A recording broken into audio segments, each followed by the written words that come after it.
Most ఇంపార్టెంట్‌గా obesity. ఇదివరకు అంటే వెస్టర్న్ వరల్డ్‌లో ఏంటి అంటే fatty liver is always associated with obesity. బాగా లావుగా ఉండేవాళ్ళు. బట్ ఇండియాలో అన్‌ఫార్చునేట్ థింగ్ ఏంటి అంటే మనం బీఎంఐలు బట్టి ఒబెసిటీ మనం డిసైడ్ చేస్తానికి వీల్లేదు.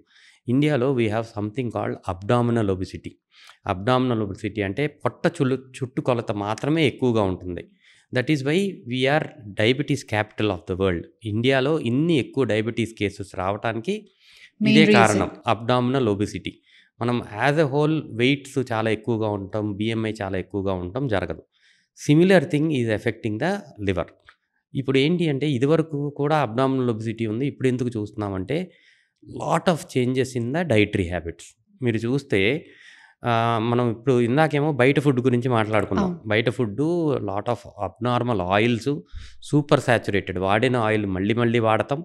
సూపర్ సాచురేటెడ్ ఆయిల్స్ ఇది ఒక రీజన్ అయితే, ఇంట్లో మనం తీసుకున్నా, తిన్నా లేకపోతే చిన్న పిల్లల్ని చూసినా most of them they prefer processed food. Maggi ఇంట్లో చేసుకుంటే అది ఇంట్లో ఫుడ్ అవ్వదు.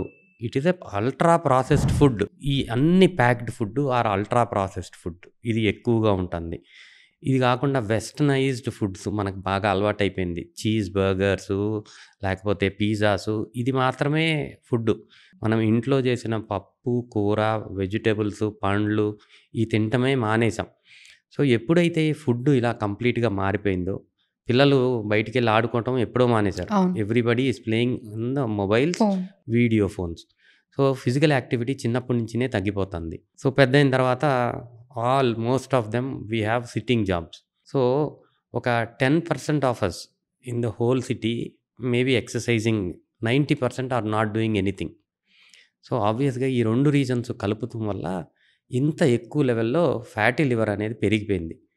ఇంకొక పెద్ద ప్రాబ్లమ్ ఏంటంటే ఫ్యాటీ లివర్ అందరికీ ఉందిలే, మనకు కూడా ఉంది కామన్ అనే అనుకుంటున్నాను. మాటలో ఉండాలి. ఆ. Fatty liver is a deadly disease. Next 10 ఇయర్స్‌లో fatty liver will be the most important reason for liver transplantation. ఎందుకంటే fatty liver will progress to cirrhosis of liver. Cirrhosis వచ్చిన తర్వాత లివర్ క్యాన్సర్‌కి వచ్చే అవకాశం ఉంటుంది. ఏదైతే సింపుల్ ఫ్యాటీ లివరే పర్వాలేదు అనుకుంటున్నామో దానివల్ల లివర్ సిరోసిస్ వచ్చి లివర్ ట్రాన్స్‌ప్లాంటేషన్ వరకు వెళ్ళే అవకాశం ఉంటుంది.